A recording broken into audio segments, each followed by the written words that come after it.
Hey everyone, Nitesh this side. Hope you're doing good. So let's start with the question. So the question is number of 1 bits.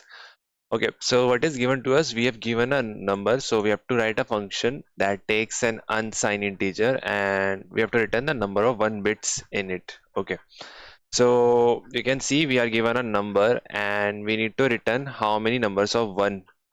You can, like, it's a binary number, so you can see there are 3 ones present in it, so you just need to return 3 as output. Similarly, if you can see for this is 1, so you just have to return only one output. For this, we have 31 ones, so we have to return a 31 output. And let's see the constraints. So the constraints are the input must be a binary string of length 32. Okay, so let's see how we can approach this question. Okay, so what is given to us? We have given a number. So let's take an example. So we have n equal to, let's say, 1010001. Okay, so we need to return output as, so there are 1, 2, 3, 1. So we just need to return as 3 output.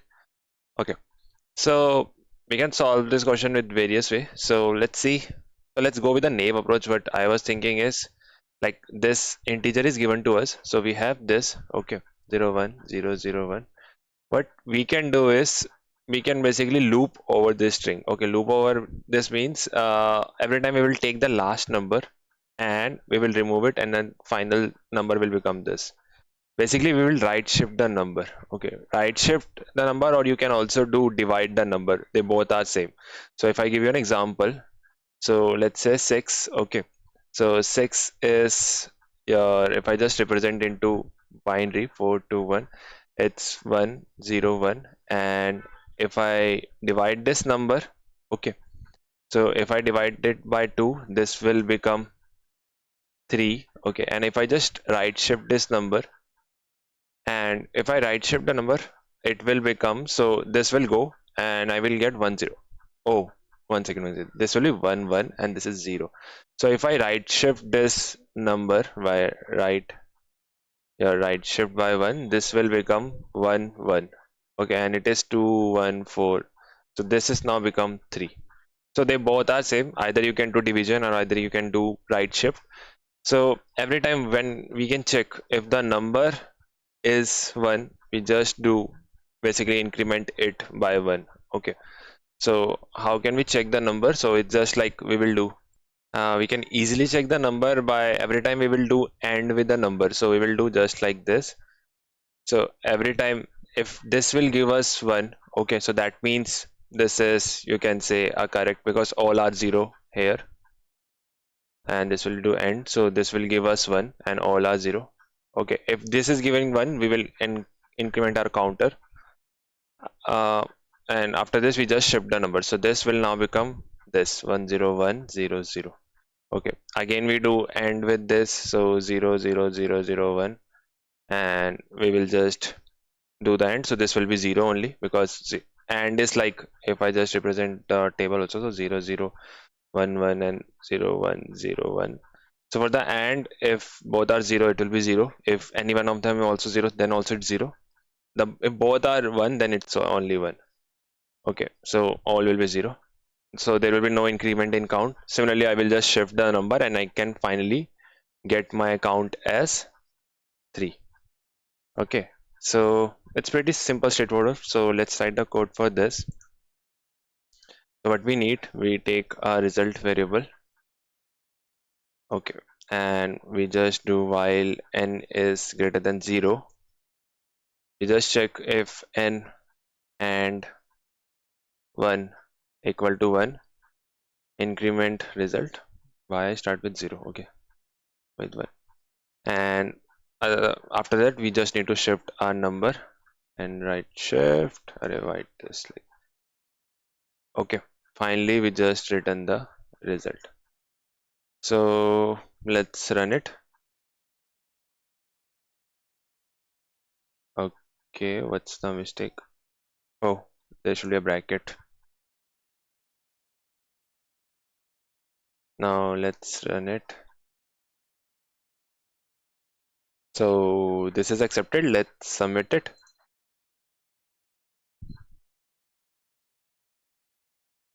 Okay, so our code is not submitted because there is a reason. Okay, if you can see this number, there are, I just count, it's 33. Okay, and in this, the if you can see the example, it is saying like for the example 3, this is the one that is failing. It is representing a sign integer -3. Okay, so it's just a 2 complement of a number, so that's why in a negative number they have a 1 extra for this. So what we are doing it while n is greater than 0, but it representing, you can say, a -3.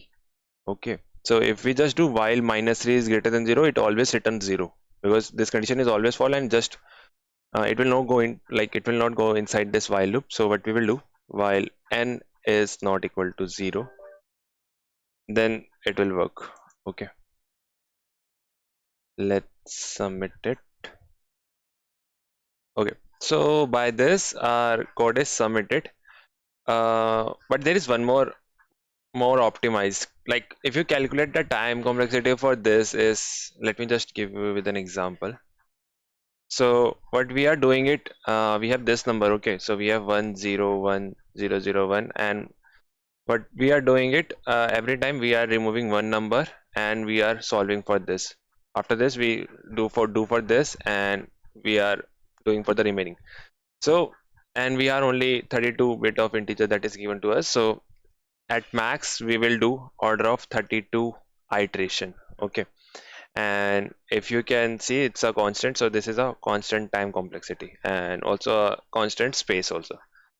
But there is one more approach that we can use, like it will not optimize the code more, but it's more intuitive approach. Okay, so let me just explain you.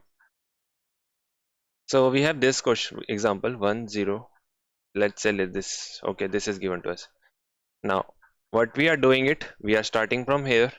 Every time we are picking number and we are solving for the next remaining number. Okay, so let's say we'll solve for this. We increase our counter and counter will become 1. Now after this we come at here. Okay, so we come at here and you can see this is 0. Is this necessary to check? Okay, like can't we just skip all of them because it's not necessary, we can directly count only the 1. Okay, so there is an approach by which we can skip the number in which, like, we can skip the 0, we can only count the 1.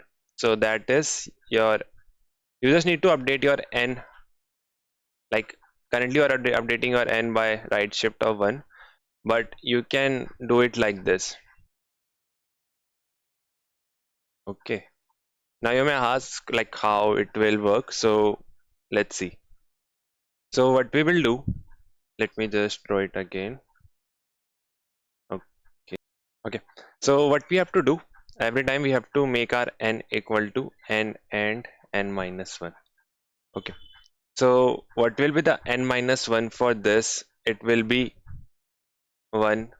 Like if I just mark this 8, it will be, wait, 1 2 4 8 16. Okay, so this is 16 plus 1 17. Okay, so 17 is given and I have to make it 17 minus 1 is 16. So I will make this 16 as 1 and all are 0. Okay, and I will do the end for this. Okay, so if I do end, it will become 0 0 0 0 and 1, and every time when I'm doing this I will increase my counter. I don't need to check anything, I just increment. Okay, so I got 1.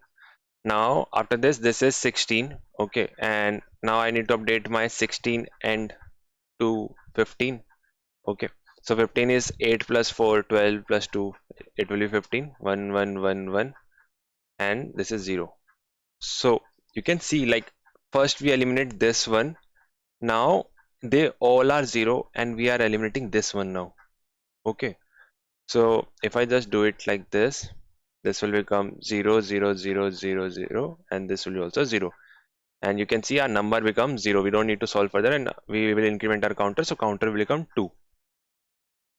Okay, so let's say there are more number also, so let's imagine there will be 0 1. Okay, so after this what you will do again, you will just make, like, this will become 0, so this is like this, and you will just do n minus 1, so your n minus 1, this will be this, and you just eliminate this number. So you can see this, like this bitwise trick is working here, and like it will not optimize more, but it help us to only go to the 1, not the zeros that we are checking earlier. So what we need to change in the code. The fuck.